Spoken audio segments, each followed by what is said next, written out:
All right, thank you everyone for tuning into our YouTube channel. We are about to unbox the new Pixel 7 and the Pixel 7 Pro. So here we go. We got these boxes literally just minutes ago from UPS. That's the way they're sending it, at least that's how we got it. We took the labels off already and we are going to open it and see what we have first.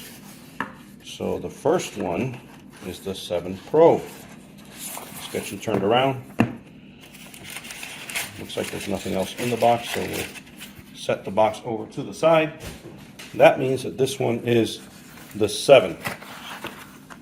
And what we're going to do is unbox both the 7 and the 7 Pro side by side, just so you can see the differences between one and the other. And we're going to go over some of those differences as well. You get this box to the side. So this video is designed to help you see the key differences between both of them and also see the unboxing as it happens, as it unfolds, just so you can have an idea what each one features that the other one doesn't, and then you can decide on which one you want to buy. So let's get started. We'll start with the 7, and you don't need a knife to open these. Just grab that little tab, pull it down, do it on one side and then do it on the other as well.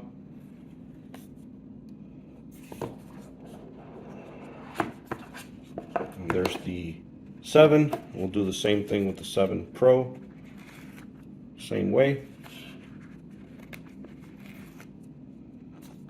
Put it down and see what you got there. So the obvious difference that you can see from the get-go, and you don't even have to take it out of the box, is the cameras. So there's 3 cameras on the Pro. There's 2 on the 7. 7 Pro will have 3 cameras, and one is designed to also take telephoto pictures as well, and it'll let you like really get really up close, up, according to Google, up to 3 centimeters away from an object like a flower or a leaf, and get really sharp photos. So that's one of the differences that you'll get with the Pro. If you're into up close photography, then you already know this one's going to be one you might want to go into. So let's see. It does have this protective film that they include on both. I guess it's also to protect the screen and also from smudges. And if you are going to put a screen protector, which we are, you want to keep that on until you get the screen protector in there or case. Now, just like its predecessor, the Pixel 6 and the Pixel 6 Pro, there is no plug. There is no charger plug. You just have the USB to USB cable, so you can connect into a plug that Google sells, or if you want to use an aftermarket like a Belkin, which are really good, you can use that. You do have the, I guess, the information packet, but as you can see, there is no plug anywhere to be found. So they stuck with that. I mean, Apple was the first one to do it, so they followed suit. Now, speaking of Apple, I want to mention something here, is that Google on their Pixel event called out Apple, although they didn't call them out by name, and they started talking about who got there first with many innovations while they were introducing the Pixel 7 Pro. So with the Pixel 7 Pro, they say that they didn't mention them by name, but Google mentioned that they were the first to get there with an always-on display. Then Apple copied that. They came up with the night mode for camera, and they came up with that first, and then Apple came up with it afterwards. What Google was basically saying is that, you know, their message was clear, that they beat Apple to the punch, and then Apple copied them.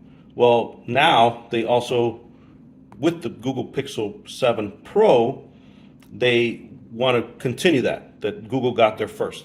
And here's where this is really interesting. For example, the iPhone 14 Pro Max that just came out maxes out at 3 times optical zoom on their camera, and then they also max out at 15 times for digital zoom.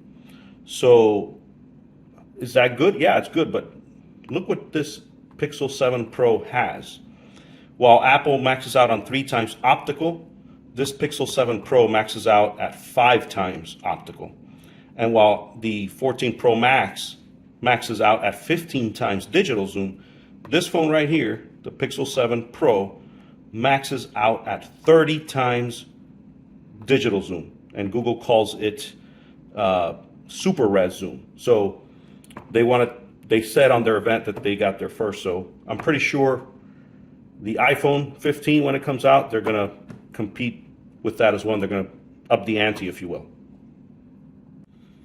But enough of that, and let's see what are the key differences between both phones. And one thing that you'll notice is the size.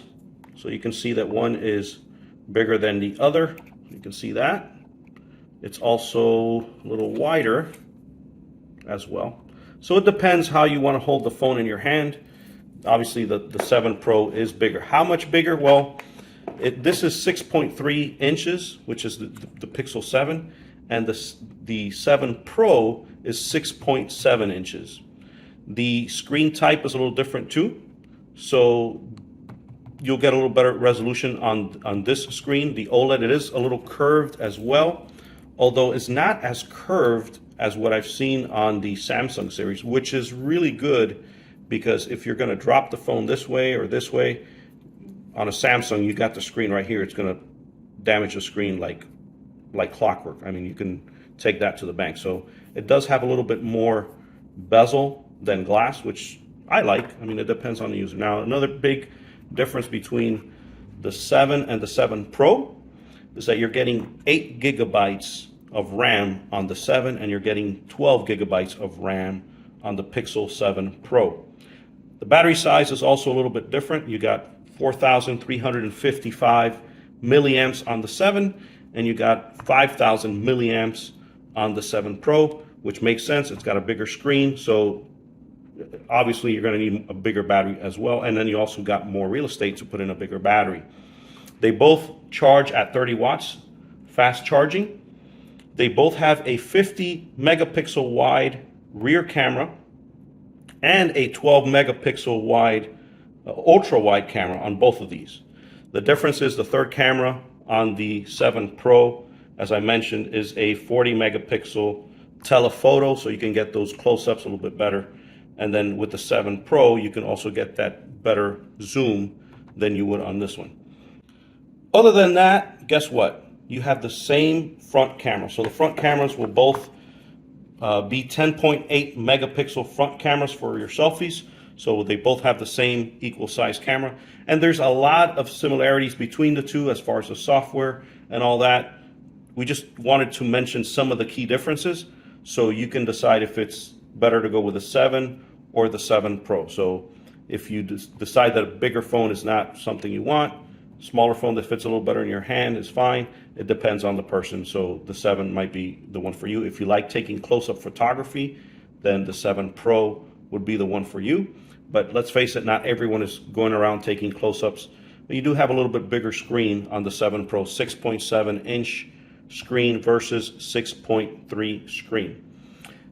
Now, the next video that we're going to make is installing our favorite brand of screen protection. And as you can see, the boxes are here already. So if it's something you want to see how we install the screen protector that also includes a full body protection case, continue following the video that you'll see posted on your screen.